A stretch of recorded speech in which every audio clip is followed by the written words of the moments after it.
Excited for this next and final webinar in our series on the impacts of COVID-19 on food security, physical activity, and health. Today's webinar is going to focus on food security resources during COVID-19, and we have several really wonderful presenters to share with you all, both a little bit about the bigger picture policy and state and community level resources, but also what some of our agents are working on in North Carolina to address food insecurity and COVID-19 in their communities. And then to wrap up, we will share some resources from the Steps to Health program, which is our SNAP-Ed program at NC State, as well as Faithful Families. So we've got several presenters today, and I'm going to introduce them in just a minute. This session is being recorded, and the recording will be placed on the Faithful Families website, just as the previous two recordings have been put on our website, on our YouTube channel. So if you missed the first session, which was Lindsey Haynes-Maslow's overview of the research that's kind of guiding this webinar series, and then the second one, it was on physical activity, those are on the Faithful Families website, which is just faithfulfamilies.com, and you can visit our YouTube channel. So today's presenters, we have quite a few, and I'm going to introduce them, and then we'll kind of move through their presentations with time at the end for questions. And I will monitor the chat box to keep track of questions. So if you have questions during their presentations, feel free to type them in the chat box, and we can share those with the presenters at the end of today's webinar. So let's get started. Our first presenter is Dr. Lindsey Haynes-Maslow, who is an associate professor and extension specialist in the Department of Agricultural and Human Sciences at NC State University. Lindsey is also the PI for our Steps to Health grant, which is our SNAP-Ed grant here at NC State. And she also has a background in health policy. So I'm really excited to hear Lindsey talk about some of these big picture issues that we need to think about with food insecurity during COVID-19. Following Lindsey, we will have presentations from two of our local agents working in Cooperative Extension in North Carolina. We're going to have a video actually from Sarah Ware, who is the Family Consumer Science Agent and Food Coordinator for Jones County. Sarah has coordinated a food distribution where she's distributed 31,000 pounds of food every Monday for 8 weeks. So she's going to share her story of how she set that up. And the reason why she's doing it on video is because they have their food distribution today. So she's not able to be with us. And then following Sarah will be Nikki Ulrich, who's the local foods coordinator in Wake County with Cooperative Extension. And in addition to the work that she'll talk about today, I have gotten the chance to work with Nikki on a really incredible project that she's leading to support ethnically Karen farmers in who are from Burma or Myanmar, who have started a local farm in partnership with a lot of different folks and a lot of different partners. So I'm excited to hear Nikki talk about some other work that she does, since I know her from that project. And then finally, we'll wrap up with Breyana Davis, who is the Food and Built Environments Extension Associate with the Steps to Health program. And after Breyana, I will share a little bit about Faithful Families. So Breyana and I will wrap things up with providing you with some resources and tools to help you address food insecurity during COVID-19. So that was quite a lot. And at this point, I'm going to hand it over to Dr. Lindsey Haynes-Maslow and for her presentation. Thanks, Lindsey. Thank you, Dr. Annie Hardison-Moody. Can you all hear me okay? Okay, perfect. So I just want to give a brief overview as we talk about some of the policies and programs that we've been focused on for food security with North Carolinians during the COVID-19 pandemic. And so we're going to start off with fairly big programs, and then we'll, as we go through this presentation and through the 1 hour, we'll get from what we like to call the big P program or policies to some of the more smaller P informal policies and programs. But I do want to remind everybody that we did send out a survey statewide, and it was really to understand how COVID-19 had impacted North Carolinians, their health, and in general, their food security, as well as physical and mental health, and how we can actually use this information to inform a responsive public health system during the crisis. I won't go into too many details, but for those who weren't able to watch the first webinar, this survey was distributed through multiple listservs.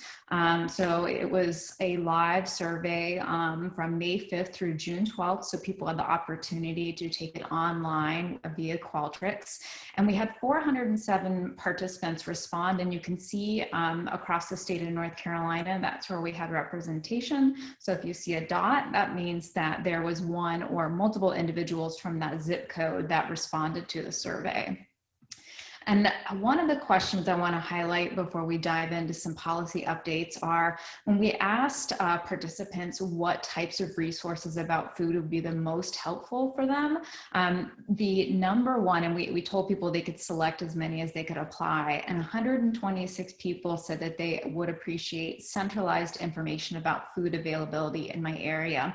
So I do want to walk through some of the programs that we have going on, and then also I'd love to ask the question to other individuals on the panel if they have some information about different programs.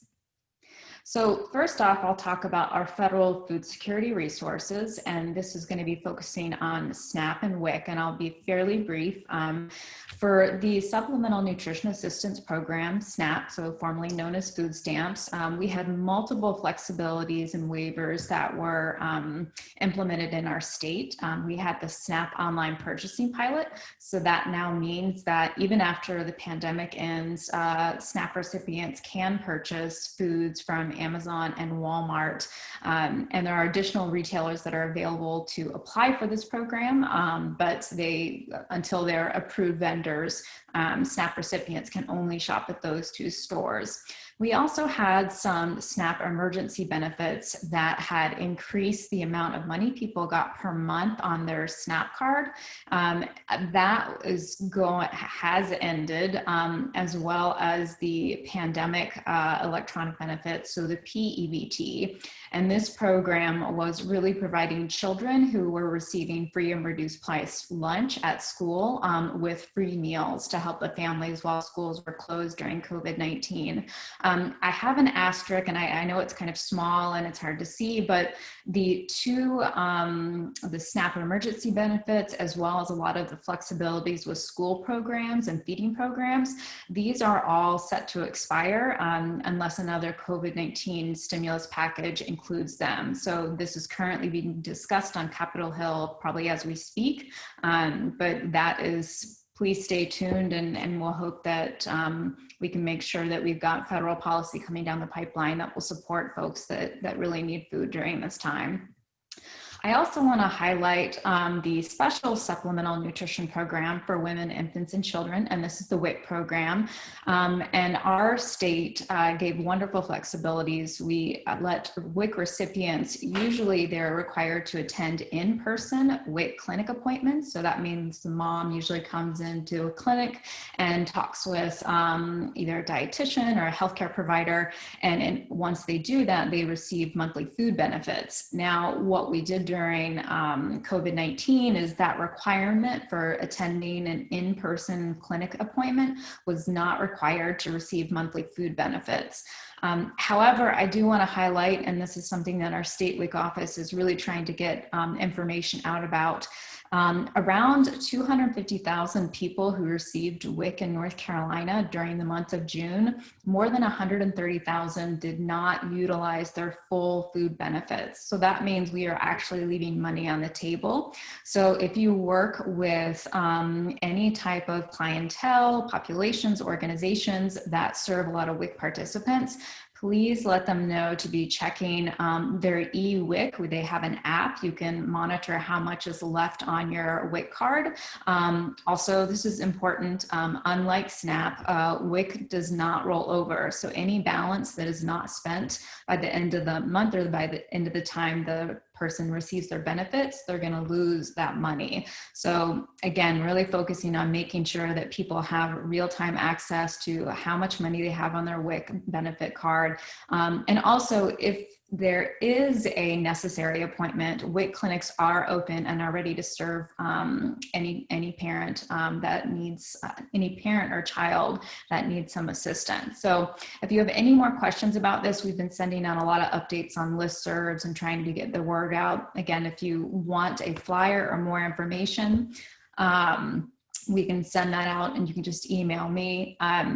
I see Virginia's question in the chat box about why would you say this decline in WIC happened? I would say that there are people that are gathering data and looking at that. So I think there's several guesses as to why this is, but we don't really have an answer.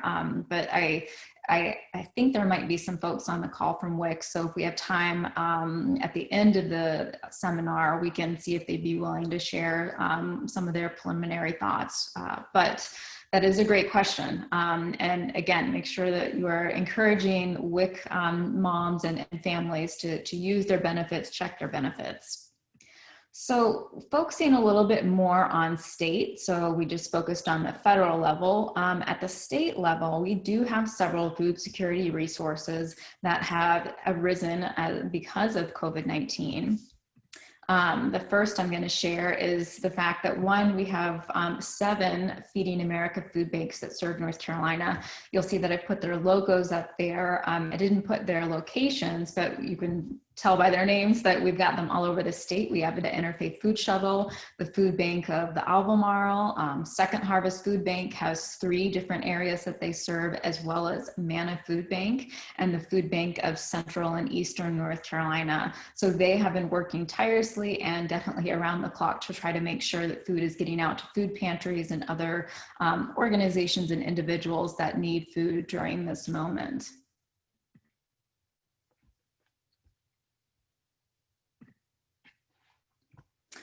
The other information that was created for individuals is the NC 211 website for resources. This is a website that not only includes food resources, but it actually is a referral service that was helped in partnership with the United Way of North Carolina. So in addition to food, people can look up housing, they can look up unemployment, they can look up other safety net issues or programs that they might need assistance with. So the nice thing about this is you can either just dial 211, you can use your phone, you can text COVID-NC to that specific number for updates, or if you don't want to use your phone at all and you prefer to just go online, I've taken a snapshot of essentially what would show up if I was, and I do live in Chapel Hill, North Carolina, so this is an example of if you would put what city you lived in, you can actually put your street address if that's even easier. Where can I get food? What are the hours? What are there, if there's volunteer opportunities? So you can see again right here with these search results that it's very, very helpful, and it's easy to see on the map, and it's also easy to see with the organization, the address, and what type of different services they will offer. And again, this is a partnership between the North Carolina Department of Health and Human Services and the United Way of North Carolina. Another service that has been focused heavily on children and students right now is No Kid Hungry in North Carolina. And they have created another text messaging system. And basically they're offering help to assist you finding where you can actually give meals to your children. So if you're wanting to find free and healthy meals for kids during our school closures at this time, you can text Food NC to that number, and that offers either pickup and drive-through locations near you. So if you need contactless pickup, you can find that. You can also, they have an interactive map as well that's really easy to navigate and locate different organizations. And then also if you have specific questions about delivery meals and what that includes, you can look at their specific website, nokidhungrync.org, and then the /meal updates, and then also checking with your local school districts. I realize that schools are some are getting ready to start, some have started, and some are changing plans a little bit. So everything's a little up in the air right now. Again, until we get a stimulus package passed, we won't know what will be going on with schools until the federal legislation is passed. And then if that is not passed, we'll have to focus more on state and looking to our local organizations. And I do want to just ask folks, if you know of other food security resources, please type them in the chat box. We can actually collect these. We can see if there's something we are missing. We're happy to share information. And also, as we go into the next segment, you will hear again about more programs that will be offered. And I didn't want to make any duplications. I will ask that we will hold questions to the end just to make sure we have time for everybody to go, but I will stop sharing my screen and turn it over. Thanks, Lindsey. So at this point, I want to share the video from Sarah, and then we'll hand it over to Nikki. So let me share my screen and get to that.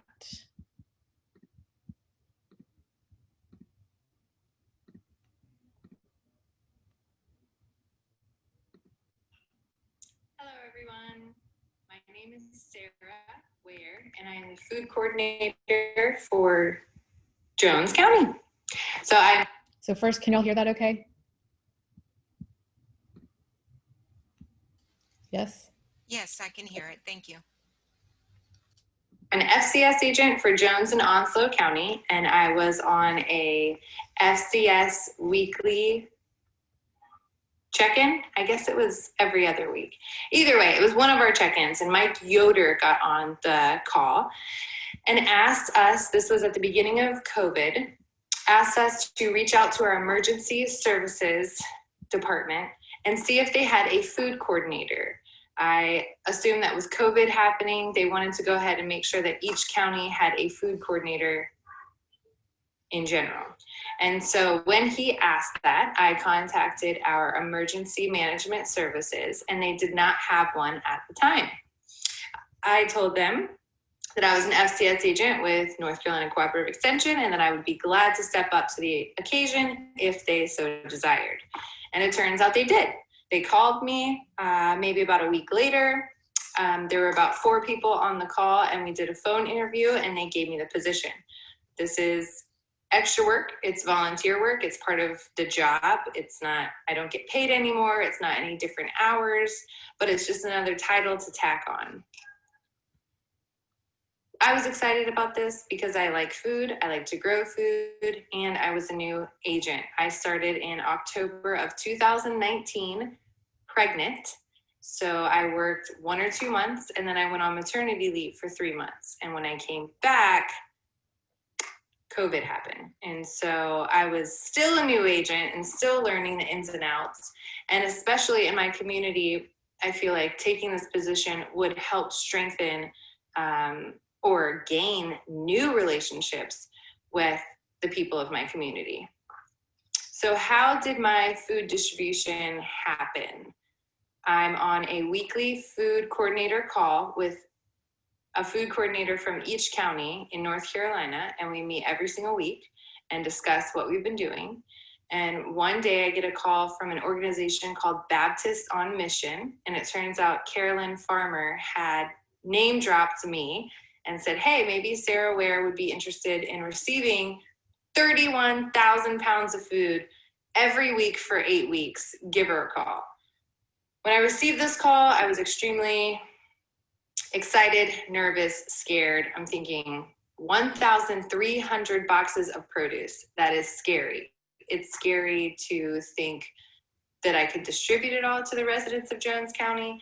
It's scary to think, what if I don't distribute it? My plan B was to give it to other counties.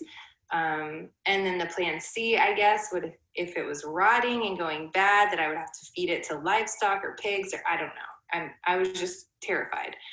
So when I got this call from Baptist on Mission, I contacted the county manager, emergency services, DSS, community college, the food banks. I think I already said the health department. And they all said, we need this food. We can make it happen. Let's do this. Say yes, say yes. So I said yes. And that meant that we were receiving, again, 1,300 boxes on a truck that comes from Virginia. They would be on pallets. So they would need to be unloaded with a forklift and then distributed to the community. Each box was 24 pounds a piece. I received a picture of one box and it was beautiful. Onions, potatoes, carrots, zucchini, cucumbers, peaches or plums. It was gorgeous. And this would go on for 8 weeks. How's it been going? It's been going great. I immediately upon accepting, I think it was about a week into it, I accepted the offer and in less than a week, the truck was gonna come. So immediately I made a flyer and had it translated into Spanish as well. And we decided that the distribution would take place from 10 to 2 every Monday. So the first distribution, I've got volunteers there, their tent set up, I've got water, we're ready, we're waiting. The parking lot is now full, 7 lines of cars in this huge parking lot, backed up about 8 deep. And it was 10 o'clock and the truck showed up. Finally, I thought I was gonna pass out. I was so nervous, but it worked. Everything was fine. We got rid of all the food. I believe there were 24 boxes that a religious group from New Bern came to pick up, and that was it. We did it. So the second and the third were pretty similar, the distribution days. We got rid of all of the produce by 12:30. People were lining up in the parking lot at 8 o'clock in the morning. Even though the food distribution didn't start until 10, they were already there. They were ready to get their boxes. So it's been going great. I'm very excited. Extremely excited. We've been serving about 3,300 people. We've been reaching 3,300 people. When a car pulls up, they will load up different amount of boxes for their neighbors or their grandma, and sometimes a church will come and pick up 20 boxes for everyone. So to date, we have reached 10,000 people. Again, every Monday, it is 31,000 pounds of food that is delivered. And so to date, we have served 94,000 pounds of food. That's such a big deal, so exciting. Today would have been the 4th distribution day, but I decided to cancel it because of the hurricane. Unknowing, I don't want to put any volunteers or anybody at risk if there were high winds, which I'm looking outside, there aren't, but we didn't know that at the time. So better safe than sorry. This job as a food coordinator has definitely helped me network, build relationships, put a name to a face, and gain trust from my community. When I started, again, I didn't know anyone. I'm learning the physical locations of buildings and learning the people in charge of these organizations, directors and county managers. And so it was super important for me to accept this position and again, build those relationships. And I'm really thankful. I feel like the people that are coming through the line to pick up the food, they need this food. That's why they're there. And hence them seeing me and knowing me and building that relationship, even through me just handing them a box, is going to make them more apt to take classes that I offer in the community when we're able to do classes again face to face, because they know who I am and they know what I stand for in a certain degree. When Mike Yoder asked at that FCS meeting for us agents to reach out and attempt to take the food coordinator position, I jumped to the occasion, whereas other FCS agents I talked to did not, because it doesn't interest them. Their plate's too full. It's just not something that they wanted to do. And that's okay, because I feel that we should play on our strengths. We're all unique. I would definitely take risks. And if you fail, you learn something from it. So, I mean, obviously within the realm of possibilities, you don't want to go out doing anything crazy. But when it comes to a food coordinator position, I would definitely try it out, especially if you're interested in food. There's a lot to learn. There's a lot to help. There's a lot of things that we can do to help our community. And I feel like the food coordinator position and the FCS position tie right in together. And so super important. Please feel free to reach out to me with any questions that you may have. I hope I covered everything, and I hope you all have a great day. Thanks. Oh, I cut Sarah off a little bit at the end, but I will put her, Sarah said that we could share her contact information in the chat box, so I will do that. I think one of the reasons why we asked Sarah to share that video is just to see the impact that obviously she's had in Jones County in doing what she said and taking a risk and signing up to be a local food or to be a food coordinator for her county right now. And the power of what these kinds of partnerships can do. And I know that Nikki's going to talk a little bit about that as well. So Nikki, I'll hand it over to you. Great, thank you so much. Hello everyone, again, my name is Nikki Ulrich. I am the local food coordinator for Wake County Cooperative Extension. And like Sarah, I am also a FCS agent. However, my main focus is the food system. So it made a lot of sense to dive headfirst into some of the emergency food relief response that got kicked into high gear here in Wake County as soon as it was presented to us and as soon as the pandemic became our main focus. I should say that Wake County was not a stranger to food security issues, as many counties in North Carolina are not. We had an active food security team meeting on a quarterly basis that included policymakers, superintendents, cooperative extension agents, and active players in the food security network. In addition to having a comprehensive food security plan enacted here in 2017 that can be found on our county website. So many of us, especially here at Cooperative Extension, keep food security at the forefront of our jobs and our interests, kind of despite our job titles. But when COVID and the pandemic hit, we knew that it wasn't going to be a quarterly phone call that was going to get us through and adequately serve our community. So those quarterly phone calls turned into a wider call happening daily that again included not only those superintendents, but also social workers, active members of the food bank, and also cooperative extension. My background a little bit was 2 years at the food bank prior to starting this position in January, about 10 weeks before the pandemic hit. So I'm no stranger to working in the logistics and operations of emergency food distributions. So when we were presented that opportunity to start collaborating more actively and start hosting more active distributions, I was happy to answer that call and jump into the driver's seat. Particularly with some of our meal distributions happening at school sites. So very similar to other counties, our schools rose to the occasion as well, continuing to serve hot meals at multiple school locations. I believe right now it's 32 in total. And we decided to join that force, and every Friday decided to help create a structure of additional food, including shelf-stable items and emergency food boxes provided by both of our food banks, which we are lucky to be the location of both headquarters for Interfaith Food Shuttle and the Food Bank of Central and Eastern North Carolina. So with that combined effort, we were able to man 32 school sites with those dry and shelf-stable items, in addition to the produce boxes, which I believe are the same as Sarah was speaking of. It's the farm to family boxes that the USDA is helping provide. And we incorporated that as well into our school sites starting in June.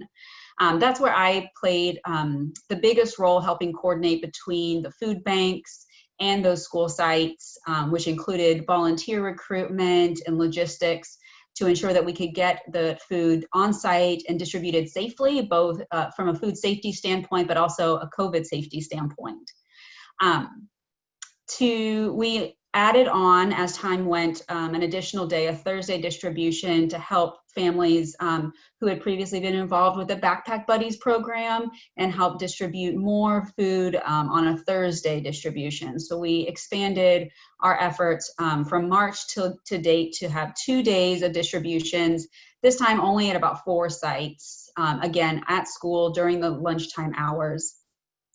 And so we kept that. We've been continuing that process from March into today, and we'll continue through the end of this month before we look to shift and pivot our priorities. But on top of that, we realize that not all families are able to make it to schools. Not all families have the hours from 11 to 1 to pick up that food. And so we started to work toward community distributions as well. And again, none of this was done solely on a Cooperative Extension's time.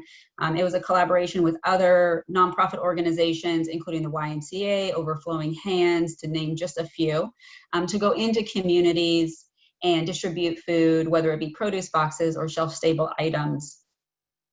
Again, as this pandemic has developed, we have tried to develop with it. We were given an opportunity and a funding stream to get frozen meals as well out to some of these sites. So not at our school sites as much, but more community sites where we either were bringing in the volunteers ourselves to do a curbside distribution, or we were partnering with summer meal sites that would normally be doing their meal distributions, other ones that were rising to the occasion for the need that was being presented during the pandemic to provide frozen casseroles coming from the Interfaith Food Shuttle with some of their restaurant partners, in addition to expanding our produce distribution, really prioritizing that. So just to give you, that's kind of the structure of where we started and how it evolved. We did include school bus distributions. We called them big bus food trucks. And some of the numbers that come from that outreach was for the shelf-stable items. To date, we have distributed just over 51,000 boxes of shelf-stable items and produce boxes. We've reached 321 homeless students through an outreach directly to hotels in the area, 37 to be exact, where we sent volunteers to deliver hot and frozen meals to those families. Again, we served 32 curbside school sites with extra food, 46 big bus food truck sites that were stopping in communities and distributing food. And then we were helping and collaborating on 127 community sites, going straight into the community to distribute food, to serve those folks who can't get to some of those school sites, whether it be due to transportation or time restrictions. So we realized that it was not up to us to where we were going or how we were going to do it, but answering the need of the community and strengthening the relationships that we had already created in our focus on food security here in Wake County to really ramp up, to really strengthen those ties and reach further than we had before, more intentionally than we had before, with all the resources we possibly could. And as we look toward the future, whatever that future holds for us, we're continuing those relationships and trying to strengthen the longevity of the programs that exist, and fill the gaps and service the need where we see it happening. So I think that's a big 30,000-foot overview of what's been happening here over the last 20 plus weeks. And again, I would be happy to answer questions at the end, or you're welcome to get my contact information. Well, I just checked in with Breyana to make sure that this was okay, but I think it might make sense to have questions now for Nikki and Lindsey, and then we'll move in the last half of the webinar to talking about some tools that Steps to Health and Faithful Families have developed. So you're welcome to unmute yourself and ask Lindsey or Nikki a question, or you can type that in the chat box and I can ask them for you.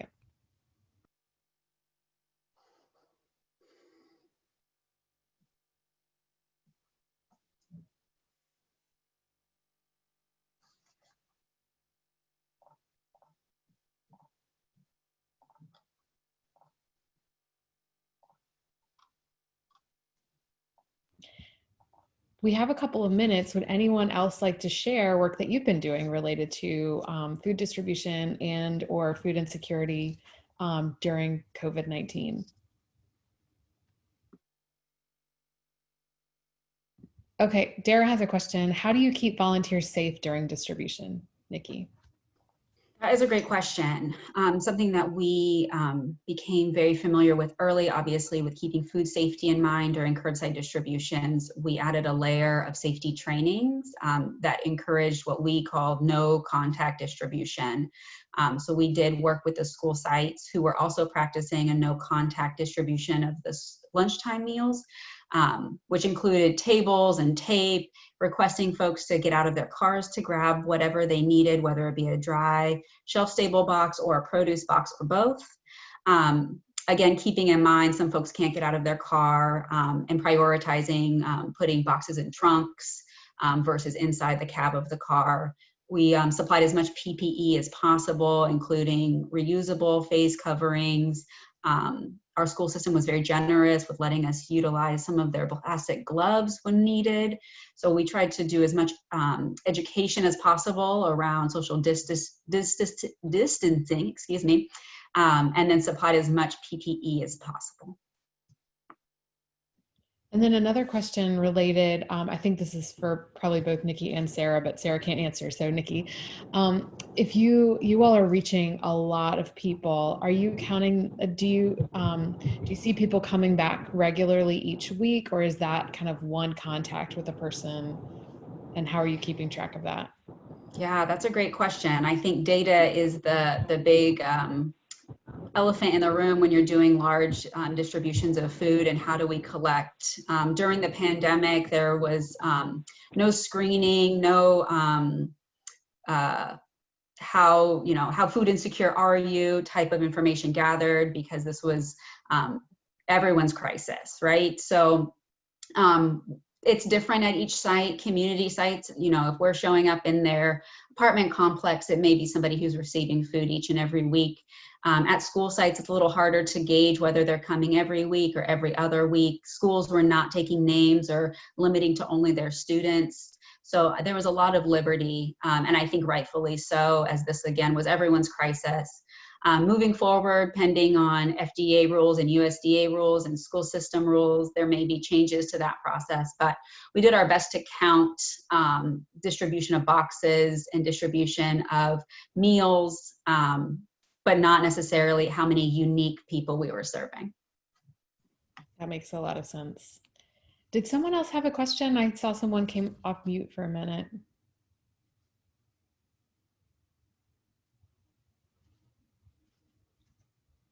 So Audrey wants to know, do you feel like you're able to reach socially isolated older adults? And how have you been able to partner with local senior centers or aging agencies? Also a great question. We did our best to partner with people who are serving those populations already. There's a number of organizations, one of which up in the Rollsville area serving a senior citizen community, where we were able to bring produce boxes up to them, and they help distribute them to the folks living there. Being connected to Meals on Wheels here and supporting their initiative as much as possible. We also allow people to pick up more than one box, realizing that folks are serving their immediate community. If they're coming to a school site requesting to pick up, 3, 4, 5 boxes for the folks living near and around them, we realize that may very well be folks who can't leave their homes or unable to, whether it be due to age or ability or time and transportation. So again, I think our thought was feeding people was of the utmost importance, and how we did that, we wanted to be creative and adaptable. And so with that mindset, we'll move forward to continue to serve those communities, but we tried to be as liberal as possible.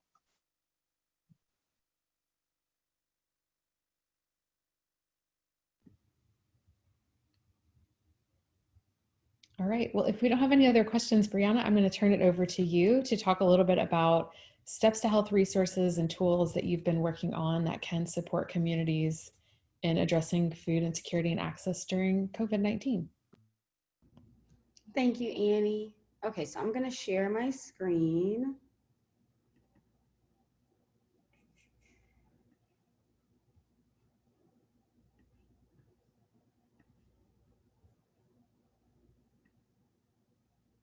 So I'm going to cover some of the steps to health toolkits that we have specifically for food and built environments. So for those that weren't with us last week, Steps to Health is NC State's SNAP-Ed grant. So we work with Our agents are our family consumer science agents, and some of our regional extension associates to provide direct education in hopes of educating limited resource populations so that they are inspired to eat smart and move more. So much of our work is done through direct education programming, and then partnered or complemented with our policy systems and environmental change initiatives, which really describe any change in the environment or system or even structures that influence a positive behavior change. So our agents, by partnering with local cooperative extension offices, we're really helping to promote communities and making the healthy choice the easy choice. So where do we work? Again, our goal, our funders have made it possible that we target limited resource populations. So we work in a variety of settings to include educational sites, community sites, food pantries, food retail stores, farmers markets, and for those that were on the webinar last week, including our recently developed walking audit toolkit. And similarly, like I mentioned, many of our agents are already implementing direct education at these sites. So whether it's a school or a community or senior center, this provides an opportunity to go through a step-by-step approach in improving that environment. So any environment that serves food.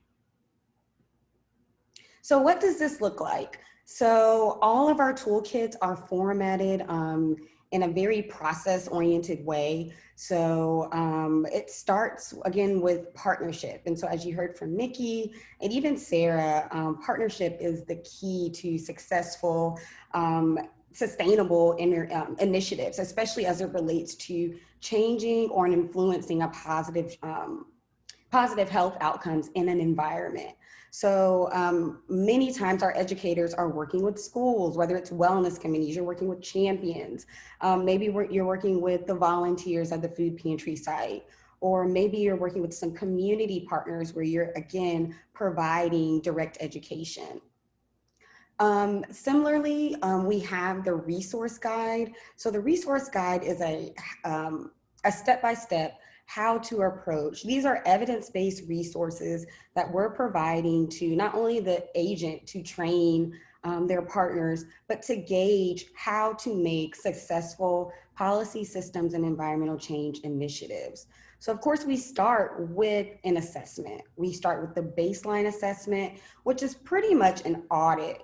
So you go into a school, you go into a food pantry, whatever the environment is, and there are a list of questions, and you kind of do a compare and contrast analysis. You see where they're doing well. Maybe they are offering healthier options. Maybe they are highlighting water as the beverage of choice, but maybe they need additional assistance with promoting healthier food. So maybe you're working with a food pantry and they need more assistance with nudges or cross-promotional materials, or even posters to highlight healthier choices. So the baseline assessment really helps to identify what are the areas of improvement. Again, when you work with your partner, you're going to be able to see what their priority areas are. And sometimes you're only tackling one issue at a time because these are long-term goals. These are changes that don't happen within a short span. So we want to make sure that we're doing this correctly and efficiently as well. So once you have the assessment, you've gone through the resource guide, there are opportunities for trainings. So all of our toolkits, again, based on the environment, have different trainings to offer to the site coordinators, the volunteers, and anyone that's really going to be walking with you to make sure that these changes are sustainable. And really honing back on that partnership piece, it's important to have a strong partnership because when you get to action planning, you want to make sure that the partner is held accountable, that they are invested in this work. When agents come in and do programming, again, this is offered alongside with, so this toolkit really helps to provide some additional assistance in creating and supporting a healthier environment. So when you get to action planning, again, what are the priority areas? What are the goals? What is the projected timeline? So is it that you're measuring something for 6 months or even 12 months, and then you're following up? So that leaves us lastly with the follow-up assessment. And it's the same as the baseline assessment. So same questions, same format. But the hope is, right, when we start with the baseline assessment, that when you do the follow-up assessment, whether it's 6 months, 12 months, sometimes even 18 months, depending on what that intervention is, that there is some sort of change or progress. And that helps to, again, make sure your partners are accountable for the work that they're doing to support a healthier environment. And lastly, I just wanted to touch on with us offering direct education and complementing it with our policy systems and environmental change toolkits. We also have access to providing promotional materials to our partnering sites. So many of you that are familiar with Steps to Help, you've partnered with us, you've utilized the toolkits, you're familiar with us being able to fund signage, baskets, any sort of promotional materials, whether it's posters or even handouts that are going to support these initiatives and create a sustainable change. So that's kind of like an overview of the toolkits. Again, if you have any questions, feel free to reach out to me. I've listed my contact information. For those that are in North Carolina and connected with your local cooperative extension office, I challenge you to reach out to your family or consumer science agent, or even your 4-H agent. We have both our FCS and 4-H agents that implement our programming, and they will be able to provide that access to our policy systems and environmental change toolkits.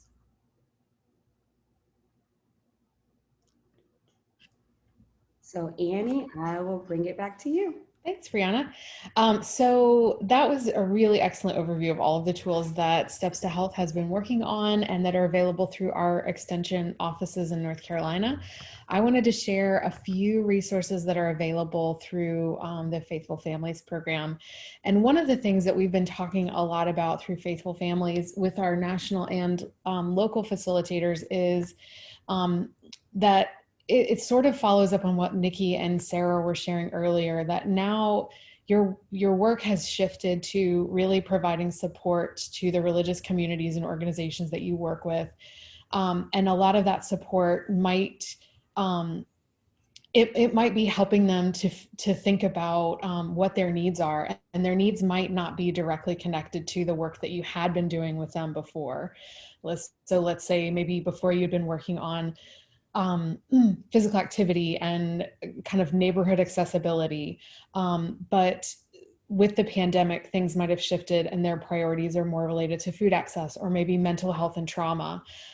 There are a lot of ways to continue to provide support to the religious communities and organizations that you're working with. And so I just wanted to share some resources from our website just so that you all can navigate and know where things are to help you think really about now being a time for partnership and for collaboration and for building those partnerships and collaborations with the religious organizations in your community, so that if you are like Nikki or Sarah, you're working on food insecurity related issues in your community, you can reach out to these organizations who might be able to help you reach out to those in the community who are more vulnerable or who might not be connected or who might not have access to the resources that they need right now. So if you go to the Faithful Families website, this is our website, I just wanted to share a couple of things that we didn't talk about during last week's webinar. One of which is a video module series that the University of Tennessee's extension program did with us and for us through a USDA grant that they had. And we are part of their policy systems and environmental change SNAP-Ed interactive map and toolkit. Faithful Families is the faith community site. So when you click on, you can see the link here. This is under our tools and videos sections of our website, and you can see the video modules link here. So the reason that I'm pointing this one out is because I think, a lot of us are working remotely, we're working from home, and this is an opportunity to do some additional training and listening and learning and thinking about how you do the work that you do. And this module series really goes through how to engage and work with a faith or religious community in implementing policy systems and environmental change work. And so these modules are available for anyone to view and to use. And so they might be helpful to you as you're starting to think about that relationship building piece, reaching out to communities, how to work with leadership in a religious community, how to think about assets and needs and how to assess those. So these modules kind of go through all of those steps of systems change work and help you to think about those by using case studies from actual religious communities that faithful families and facilitators have worked with. The other thing that I want to point out is a few webinars that are related to this, that are related to relationship and partnership building. So if you click on our webinar archive, you can see the webinars that we've been doing are here. But a couple that I thought that you all might be interested in, given the topic for today, is the webinar and resource links for connecting with food pantries to support health. And that was a webinar that was done by our Extension Local Foods Program team and the Food Pantry and Food Bank Working Group with strategies to engage food pantries, and there are links here to additional resources. We also did a disaster recovery webinar series and posted disaster recovery resources. Some of those include mental health supports as well. And then this webinar is one that if you're just starting out working with faith communities or working with religious organizations, we definitely encourage you to check out. Reverend James Kennedy, who was the faith-based program coordinator for the University of Illinois at Chicago Partnership for Health Promotion, developed an incredible program to support religious communities in Chicago. And that webinar is a really wonderful first step in thinking about how to build long-term sustainable partnerships that honor the wisdom and the assets that religious communities have. So I just wanted to point those out to you all as resources for you as you're working on supporting religious communities during this time. And the other thing that I think might be interesting for you all to check out is there are also tools on our website that are related to healthy eating as well. So all of our kind of policy guides, environmental support guides, and activity guides are here.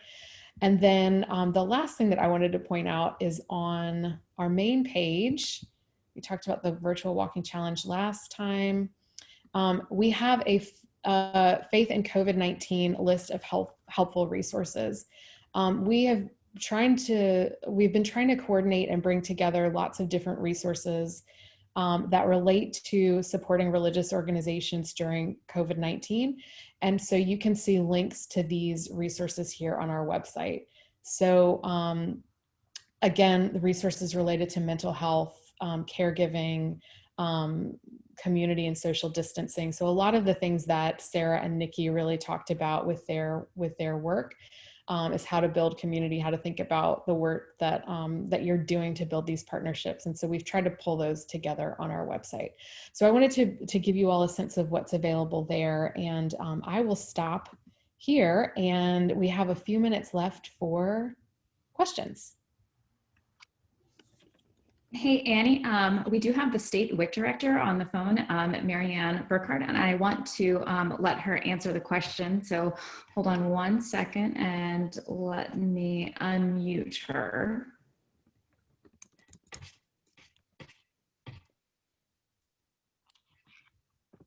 Did it work? Yep. Good afternoon, everyone. Yes, Thank you, we Lindsey. can hear you, Marianne. Okay, great. Thanks, everyone, for giving me this opportunity to speak to that. And thank you for the question early on about what we attribute that decline in WIC. So we're seeing an inverse relationship between the number of food benefits we're issuing and the number of food dollars that we're expending. And we had a student do a survey last week of a random sample of 100 families that were among that group that did not utilize their WIC benefits, and many of them were not aware that they still had them because they're not having to go to the WIC office, and were just reloading their card. And so that was good information to have, and we think that the handout, the digital flyer that Lindsey displayed during her presentation is really going to help, because it talks about that and how the participant can utilize the web, the app, or the customer service call line with their eWIC card to determine whether or not they currently have benefits available to use. Really trying to support the adoption of the WIC app. About 65% of our participants, we believe, have downloaded it, but not all of them that have chosen to download the app have opted in for notifications. And our participants get notifications when benefits are added to their card, as well as when they're approaching their expiration date. So we're have instituted a lot of changes in the WIC food package. Effective March 1st, we are allowing both 8 and 16-ounce packages of cheese. All organic products are now WIC approved if they were, in a WIC approved food category. And it's about two years that we've eliminated the least expensive brand requirement for things like eggs and milk, so that there's a lot of choices within the approved foods. We have over 20,000 approved foods in North Carolina WIC. So we're continuing to look at that, and are hopeful that folks on this call can, wherever our populations intersect, or you work with someone who is serving a family that either is receiving WIC or might be eligible for WIC, we strongly encourage folks to enroll. We're enrolling new people every day, and I want to continue to expand that availability throughout this pandemic response. Thank you so much, Marianne. I appreciate you answering that question. And Marianne did not know she was going to be called on to speak. So again, we really appreciate that. Thank you. Do we have any other questions? We've got just a couple more minutes, so we have time for maybe 1 or 2 questions.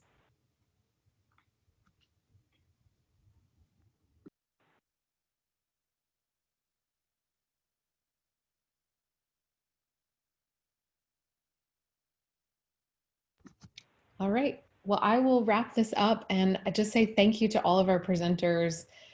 We so appreciate you all sharing your wisdom and inspiring others to think about how the work that they do can help to address these issues in their communities, and provide support to folks who are experiencing food insecurity during this pandemic, and who were experiencing it before the pandemic as well. As a reminder, all of these recordings are on the Faithful Families website. This one will be up very soon, and so you're welcome to share this recording, and we definitely appreciate your participation and hope that this has been helpful. I think that folks have shared their contact information in the chat box, but if you need anything, don't hesitate to reach out to me, and all of my information is on the Faithful Families website, faithfulfamilies.com. And we appreciate all the work that you all are doing, and hope that you have a good rest of your week. Take care.